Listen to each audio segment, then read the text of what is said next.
કે કોમ્પ્યુટરમાં હેડર અને ફૂટર કઈ રીતે એડ કરવું, બરાબર. તો ચાલો શરૂ કરવી. મારી આગળ પહેલેથી જ એક ફકરો વર્લ્ડ ફાઇલ મેં બનાવેલી છે, ત્યાં લખેલું છે, તેની અંદર હું એડ કરીશ. સૌથી પહેલાં હેડર અને ફૂટર એડ કરવા માટે જો અહીંયા ફકરો છે મેં 3 પેજમાં આપેલું જ છે, જો અહીંયા ફૂટર પણ મેં એડ કરેલી છે, પણ આ પહેલાં હું ડિલીટ કરી નાખું, પછી ફરીથી આપણે એડ કરશું.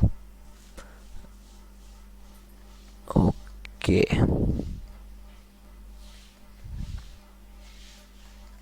સૌથી પહેલાં તો ક્યાં જશું તો કે ઇન્સર્ટ અંદર ત્યાં હેડર લખેલું જ છે,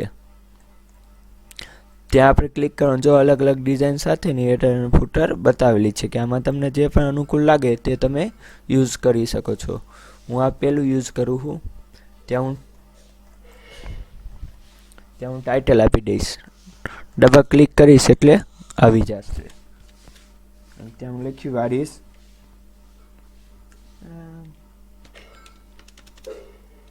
કંઈક લખી વાળીશ, 1 મિનિટ.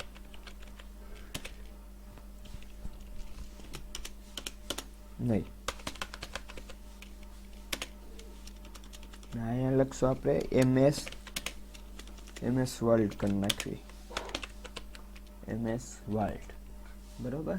હવે આ રહી ગયું છે, બરાબર. જો બધે MS વર્લ્ડ આવી ગયું હશે.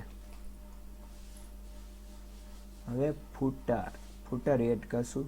તો આપણે શું કરવાનું છે, આ તો આપણે થઈ ગયું. ઇન્સર્ટ અંદર જશું અને ફૂટર લખેલું છે ત્યાં ક્લિક કરશું.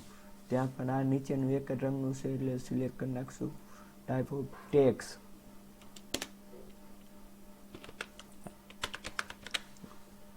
અહીં હું મારું નામ આપી દઉં. ઓકે, હવે તમે જુઓ બધામાં હેડર અને ફૂટર લાગી ગઈ છે. તો એકવાર જ તમે ટાઇટલ આપી દો, જેની મદદથી બધી પણ આવી જાય છે, બરાબર. તમે જોતા હશો હેડર અને ફૂટર